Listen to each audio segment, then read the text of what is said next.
Magandang araw mga sangkay, ito na naman ang inyong panaderong waray magbabalik.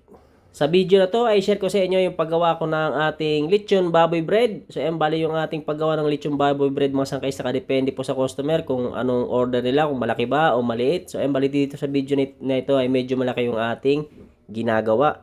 So bali sa mga nagtatanong kung paano ko daw ginawa itong ating lechon baboy bread, gawan ko daw ng video. So ito mga sangkay, bali gayahin nyo na lamang po itong ating nasa video mga sangkay. So ayan, ang ating do dyan mga sangkay, hindi po sobrang lambot. Tama lamang po yan.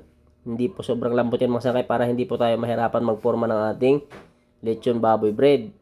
So bali yung ating paggawa ng video nito is rush po dahil meron po nag-request dahil daw para sa New Year makagawa daw sila nitong ating kagaya nitong ating lechon baboy bread. So ayun mga sangkay, sana po ay masundan ninyo kung paano ko ginawa. Sana ay magaya nyo at makagawa kayo ng lechon baboy bread para sa darating nating New Year. So bale yung costing ko nga pala dito mga sangkay is nakadepende po ang presyo pala natin dito mga sangkay, costing po kayo.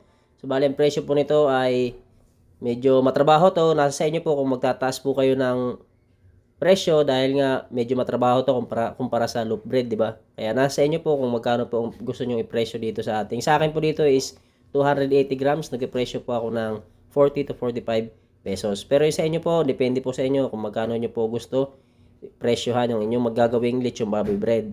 So bali yung timpla ko dito mga sangkay is timpla lamang ng loaf bread. So bali medyo matigas nga lang, ay medyo matigas siya kumpara sa ating loaf bread na masa. So para hindi po tayo mahirapan magporma dahil kapag sobrang lambot mahirapan po tayo magporma ng ating lechon baboy bread. At dyan sa part na yun mga sangkay, yung tinusok-tusok ko dyan is yung kanyang mata. So ayan, lalagyan lang natin ng pasas yan para magkaroon ng mata itong ating lechon baboy bread. Yan, palulubugin lang natin para hindi siya malaglag. At yung parang mansanas naman dito sa ating bibig ng ating baboy ay masa din po yan mga sangkay. Lagyan lang natin ng food color na strawberry red. At ito na yung ating bagong luto na lechon baboy bread mga sangkay. Bali, ang pahid natin dyan sa ibabaw kaya ganyan yung kulay ay itlog po at tinagyan ko ng konting egg yellow food color. So ayan, ito na po yung ating bagong luto. Bali palalamigin muna natin to bago natin babalutin. Yan, simpleng paggawa ng lechon baboy bread mga sangkay. So ayan, inuulit ko, bali nakadepende po sa inyo kung magkano yung presyuhan itong ating lechon baboy bread mga sangkay. Basta mag-costing lamang po kayo.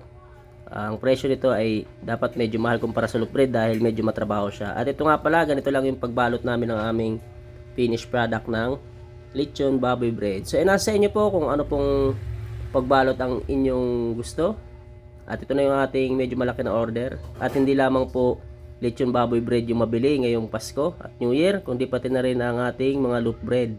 Kaya panigurado yung mga panaderya ngayon, yung mga panadero ay busy sa paggawa ng ating mga pa-order ng mga loaf bread, chiffon cake at kung ano-ano mang mga in-order ng ating customer ngayong Pasko at darating na bagong taon. So hanggang dito na lang yung ating video. Paki-like at share itong ating video at paki-subscribe na rin po.